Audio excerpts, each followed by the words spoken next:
I've got you on video. I know that's what you said. Who? Who said it? So, You're on video. who does? Who? That's what the owl said. Who?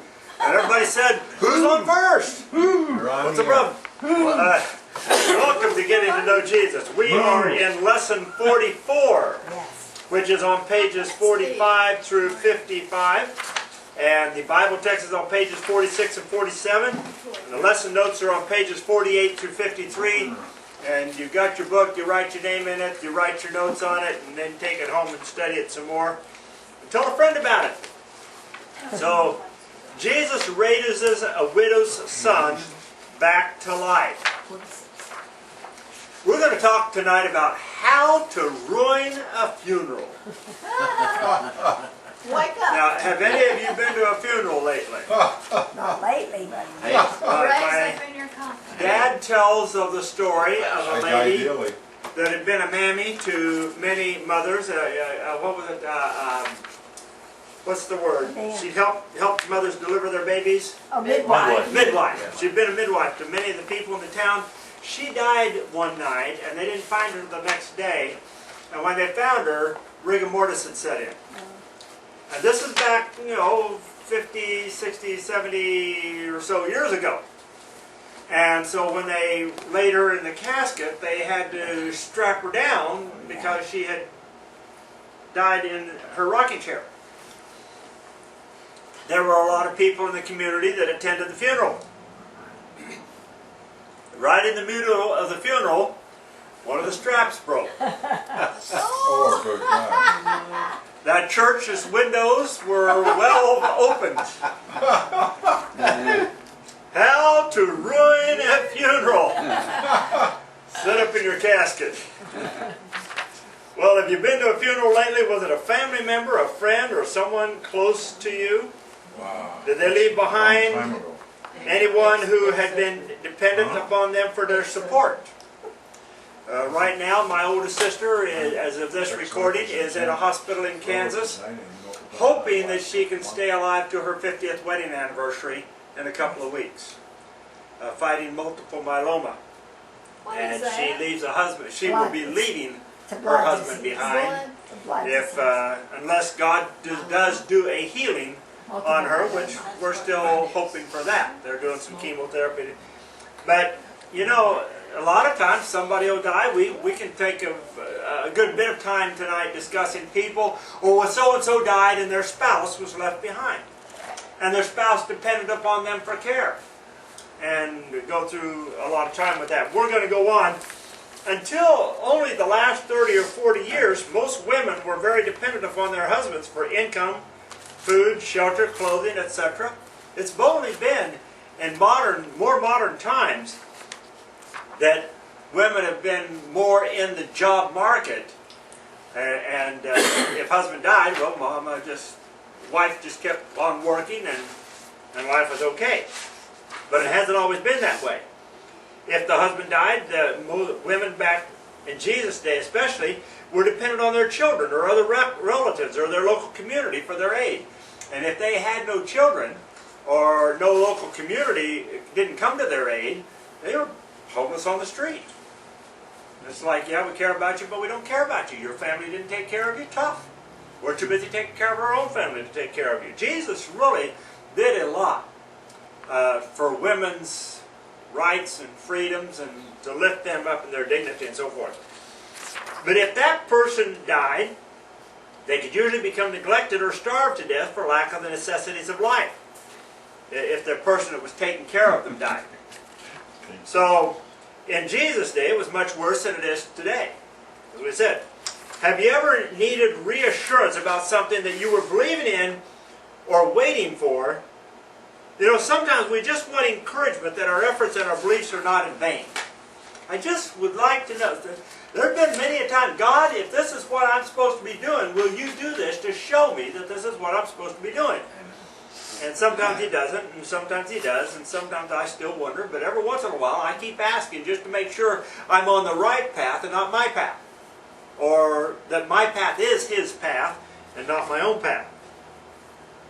Well, let's see what Jesus is doing and how this applies to our lives today. So, how to ruin the funeral.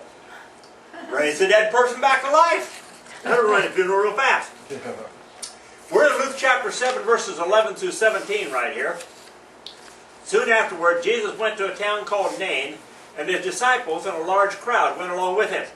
He approached the town gate. A dead person was being carried out, the only son of his mother, and she was a widow, and a large crowd from the town was with her. And when the Lord saw her, his heart went out to her. And he said, "Don't cry. I just lost my son. He's the one who's taking care of me. My husband been dead a while, and you're telling me don't cry?" He then went up to the car and touched the coffin, and those carrying it stood still. And he said, "Young man, I say to you, get up." The dead man sat up and began to talk, and Jesus gave him back to his mother. And they were all filled with awe and praised God. "A great prophet has appeared among us." They said, "God has come to help his people." And this news about Jesus spread throughout Judea and the surrounding country. The latter part of that, God has come to us. Wouldn't that be awesome? Now, Glory. here's our little map. Here's Nazareth, where Jesus grew up. And let's see here. There's Tiberias and the Sea of Galilee over on the upper right-hand corner. And just south and east of Nazareth is Nain, the city of Nain. So Jesus is traveling around the countryside. He happened to go down to Nain. We don't know what led him there, but it was good timing. I'll bet that little widow lady was just glad that Jesus came through there about that time. Well, I think that might be a in our life-changing experience. do what? I think that might be a life-changing experience. Oh, that would be a life-changing experience. A woman from the city of Nain who had lost her husband some time ago and been taken in and cared for by her son. Now he has died, and she's going to be very much at the hands of the people who would not give her the care that he had given. Her future was very likely one of increasing poverty and eventual starvation. There's no one else around to help her. Everyone else has their own families to take care of. And there are large portions of the world today where that would still be the case. I would imagine that a widow in India, without any children, or in many parts of Africa, and possibly even South America, if your children die, your husband dies, and your children die, good luck to you, because they're such a they're not as technologically advanced, they're not as spiritually advanced as we like to think we are, and we can debate that one too. But we do a lot to take care of those around us who have no one to take care of them. We do, at least we try. We do make an effort. A lot of these places, they wouldn't make an effort. You want to say something, Jeff? Well, I was going to say the son might, if they had like a garden with vegetables and stuff, the son might have been actually the one that was doing the labor out in the garden, to help grow. Well, she could labor in the garden, but the husband owned the property. Now the husband's gone, and she's with the son. He's gone. That property would go to the next heir in the family, wherever that may be. Because women And she couldn't may or may own not property then, could they? do what? Women couldn't own property then, could they? To my knowledge, I'd have to go back and really do some technical in the Old Testament. Women didn't own property per se, but I do recall that there was some provision made if a father had only daughters and no sons, that the daughters could at least have some of the inheritance. I mean, what do? You try to have children and your wife is barren, or they have daughters and not sons. You don't know quite how to handle that. So anyhow, 904. this woman has this woman has a situation where she is, her future is very dim. So the son died only the day before and was carried out to be buried. Again, in some cultures, when you die, the funeral is like that day or the next day. They don't wait a week like we sometimes do here today. We've got in the big city, there's so many funerals, the funeral home can't get you in just in a day or two. And of course, there's family members traveling from way over there and way over there and way over there. And so sometimes the funeral can be a week, 2 weeks before a person may be laid to rest. Plus, if they're going to do any kind of exploration to find out why. If there's an autopsy, that can delay the funeral. for one reason or another. I remember when I was in high school, or no, junior high, 8th grade, and one of my classmates, the preacher's daughter at the church where I attended, was killed on the way to school, and her funeral was the next day. And it's kind of like, wow, this happened fast. But very tragic accident. Her brother was driving her to school. The windshield was fogged over in Kansas. He didn't see the train. And she was thrown out of the car and died underneath the train. That's enough to say about that. But the funeral was the next day. It's the first time, and I think the only time that I can recall that I've ever experienced that, somebody dying and the funeral being that close. And most of the times, we tend to delay those things a while. Well, back to our story here. As they're on their way to the cemetery, Jesus is on his way into town. When he sees the funeral procession, he stops the crowd and touches the widow's son and commands him back to life. And then he gives the son back to his mother. Now, just a little sidebar here. For a Jew to touch a dead corpse would make them ceremonially unclean. They would not be able to participate in the sacrifices and the various religious rituals that were part of their Jewish culture back then. There's that word again on the bottom there, commands. Commands. When Jesus said stuff, it happens. It's a command. Oh, There's not a when drop Jesus says it, yeah. How would you feel if you had a loved one get out of the casket on the way to the cemetery? As I told you. Now, the story that I told you at the beginning of the lady that broke the strap and she sat up, she was still dead. They had to put her back in the casket and go ahead and bury her. But how about if she had woken up and said, hey, what am I doing in here? You know, that would have been a shocker. And I have heard a story or two of they were getting ready to embalm somebody that they thought was dead, and for some reason they found out the person wasn't.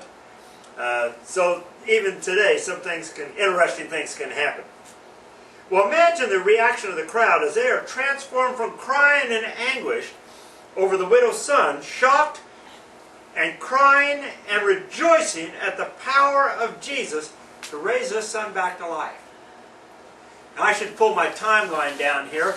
We would see we're right about the middle or early part of Jesus' second year of ministry.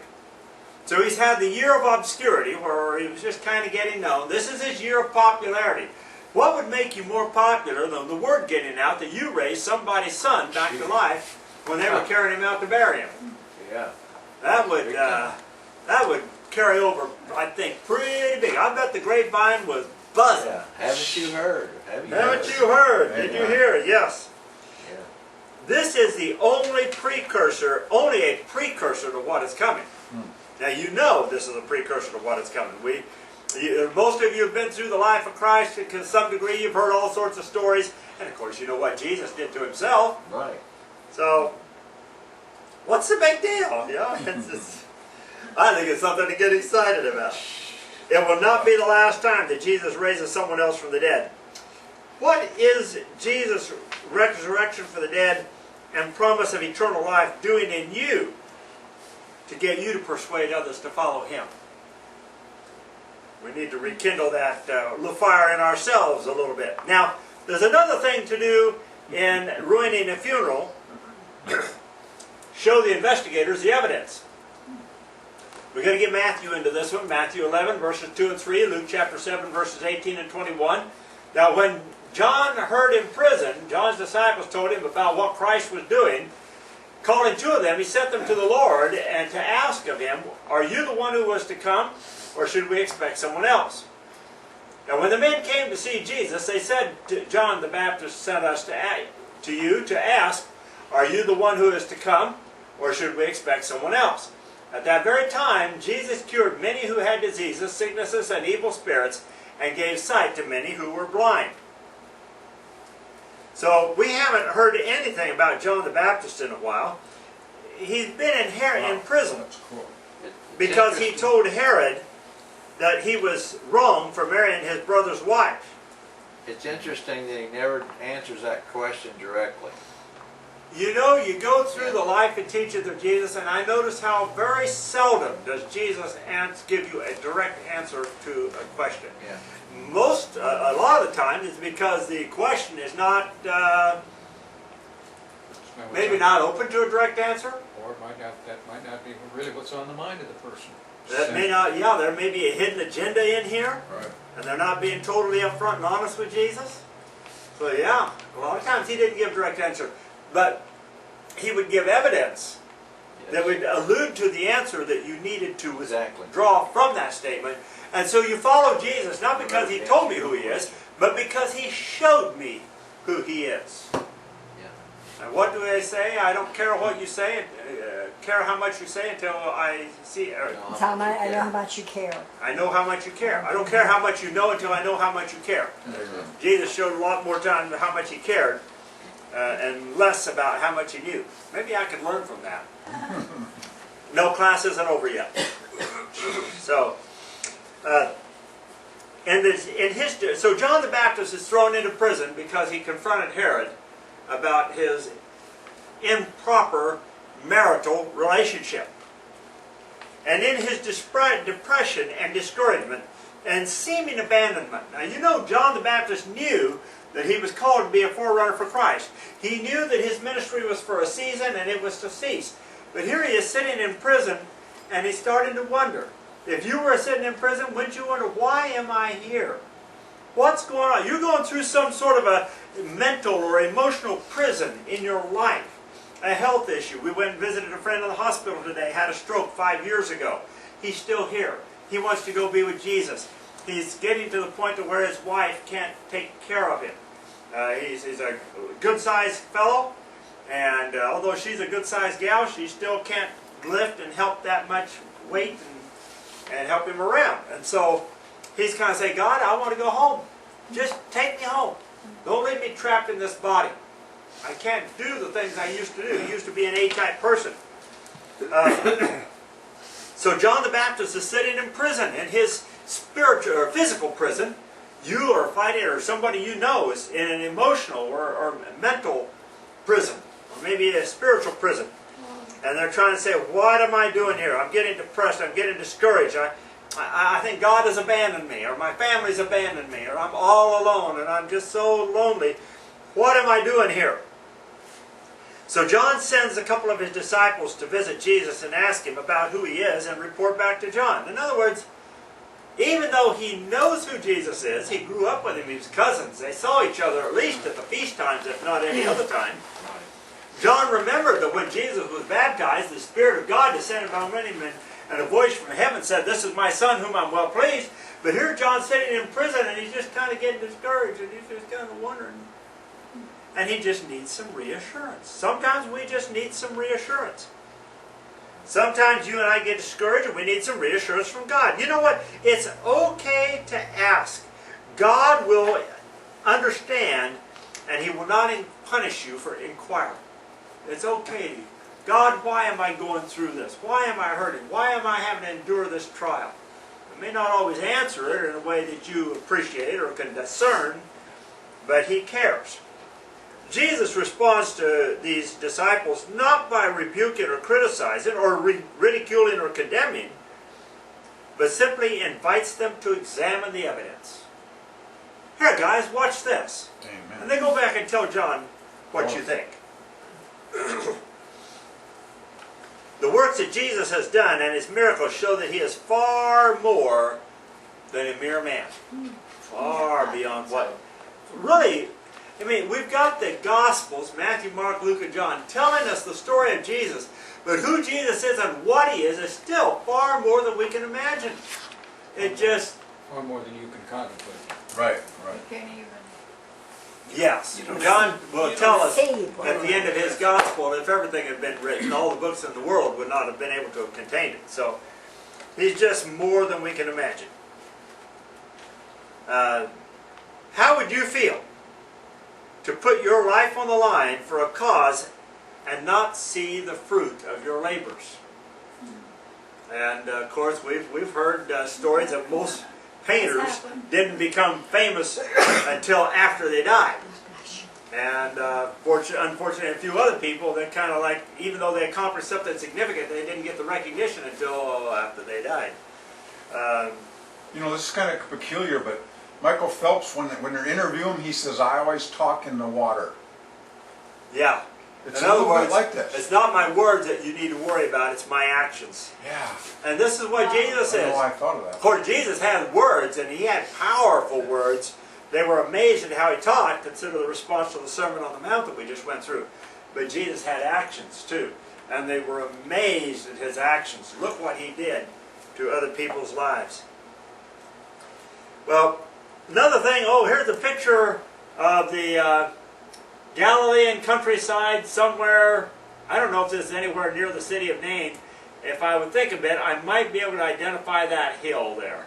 I don't know if that's Mount Gerizim or another hill, but one of these days I'll go over there and I'll come back and I'll tell you. Meanwhile, challenge them to report the truth. You're going to ruin a funeral? Ruin it right. Don't let them come out there with any old side story. Challenge them to report the truth. Matthew 11 verses 4 through 6, Luke 7 verses 22 and 23. Now Jesus replied to the messengers, "You go back and report to John what you have seen and heard. The blind receive sight, the lame walk, and those who have leprosy are cured, the deaf hear, the dead are raised, the good news is preached to the poor. Blessed is the man who does not fall away on account of me." John, don't lose heart. Challenge them to report the truth. What'd you say? Be not weary in well doing. Be not weary in well-doing, even if you're stuck in a prison and you can't do anything well. Wow. That'd be helpful. Jesus tells the Inquisition party from John Baptist to go back and report what they have seen firsthand. Jesus has not operated behind the scenes or in secret. He has been up front with his miracles and his teaching from day one. He didn't have to be clandestine. He didn't have to be under the radar or sneaky around. I hope you don't find out that I'm a Christian. As I shared with you earlier this evening, I got a publication from a company that provides Bible study material in the native language using native people in various places around the world. And this helps the local ministers and missionaries, because instead of getting American people looking like Americans and talking like Americans and speaking English or trying to speak their language, they've got natives, local people, portraying the Bible characters and illustrations so they can understand it a lot better in their own country and in their own language. And so they're not sneaking around. They're right up front so everybody can see who he is and what he is teaching. This evidence is plentifully and sufficiently strong to reassure John that his followers that Jesus is the Messiah as he had been for. Now as Christians, we need to show the world the truth so our witness will be more powerful. And another little sidebar. As this video is being taped, Christians have stood up and gone to support a local business because the owner of that company dared to stand up and say, against popular, supposed popular world notion, that God's standards of marriage and family are right, and he stands for that, and his company stands for that. And at the invitation and a little instigation of some Christian leaders, Christians responded and said, yes, we agree, and his business, I wonder if they have any chicken left. It was powerful to make it. I heard some stores, people had to wait 2 or 3 hours to get their order in. They were just that flooded with business. Christians getting out, making a statement for the faith in Jesus Christ. And I pray that our lives, the way we live, the things we say, the places we go, what we do, is likewise a powerful witness. And when we do it in numbers, we can outnumber the world without too much difficulty. We just need to do it more often. Well, fortunate for Jesus, John's messengers are not the liberal press of the Pharisees, the priests, and the scribes. They will take this information back to John in an honest and accurate manner and report to him what happened. They will not be trying to discredit Jesus, as some of the others will later on. We're going to see at the end of Jesus' second year of ministry, and he goes into his third year of ministry, the opposition starts to weld and weld and weld, higher and higher and higher, and more opposed and more opposed and more opposed. Not unlike what we see happening in the United States today, since the atheists and the ACLU raised their heads and tried to suppress God out of our schools and out of our government, take the Bibles out of schools, and the Ten Commandments out of our courtrooms, and one thing and another. And they're getting bigger and bolder and bigger and bolder until we stand up and say, enough of this. And this is what we see happening even here in this situation. Well, John's messengers carry an accurate message. So when you seek information about someone else, do you seek the truth? Or do you seek to malign or praise based on your own bias towards that person? We've got politics coming up. Elections coming up here in just a couple of months. And of course some of us will toot the praise of this candidate and we will badmouth the accomplishments that we want to find fault with of that candidate. Yeah. And we need to examine ourselves. Are we really honoring Christ in doing that? There is a degree of appropriateness to that. We need to make judgments. Remember we talked about Jesus, what Jesus said about judging people a while back? We need to be judgmental, but we need to be fair in our judgments and judge by the same standards we want to be judged by. So, seeking the truth requires you to examine the evidence and examine your own bias in this situation. I had a few challenges in writing the Getting to Know Jesus lessons where I had to challenge myself to not be just one way, but respect that some Christians see some things very sincerely a little different. I don't want to liberal down or compromise the truth, but I want to respect that there may be a few issues where people won't always see exactly the same way I do. So it's a challenge to us to be open-minded in these issues and seek the truth. That's part of, I heard somebody say once, they don't want to get labeled by anything. I think that's similar. Well, there's a degree where we're always going to get labeled, but yeah, we want to be careful which labels we allow, which labels we use on other people, and we want to be careful how we live, because that will be the label that will be stuck on us. When I was out of high school, going through college, my dad got me a job working on the section gang on the railroad. The first section gang was out of Ottawa, Kansas, and one of the old Mexican guys on that gang, man, he was a hard worker. But as soon as he got to know me, I was, hey preacher. For all the summer that I worked on that section gang, I was, hey preacher. Amazing. That's all he, if I'm going to be called a name, I said, I like that name. I can handle that. Well, our conclusion is this. Jesus is a very interesting speaker to listen to. Huh, that's cool. He is absolutely awesome. Oh, and he also does some awesome miracles. I mean, you're carrying your son out to bury him. Most parents expect that their children are going to outlive them. And it does happen. It happens not all that unoften that a child will die before the parent. And it always hurts. Yeah, that's a new word. Find that in your Webster's dictionary. We will see this at least 2 more times before Jesus dies and raises himself back to life. So we're going to see some more resurrections before we get done. But next week, Jesus will speak about John the Baptist and his ministry and his significance. He's going to basically eulogize John before his death. And I invite you to come and see what Jesus has to say about John as we do some more Getting to Know Jesus. So now it's time to turn over to page 54 of your book and break up into your study groups.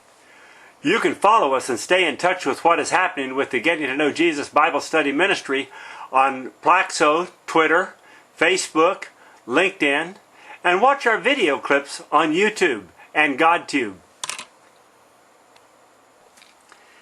Getting to Know Jesus is sponsored by New Hope Gospel Ministries. If you'd like to follow along with us and start your Getting to Know Jesus Bible Study group, or just pray for us or support our ministry, you can go to www.gettingtoknowjesus.org and find all the information that we have available for you. If you look at the lower right-hand corner, there's a button where you can make a safe and secure donation to the Getting to Know Jesus Bible Study Ministry. Or you can go to the order page and order your Getting to Know Jesus books for your Bible study group. Thank you for stopping by, and keep us in your prayers and let us know how we can pray for you.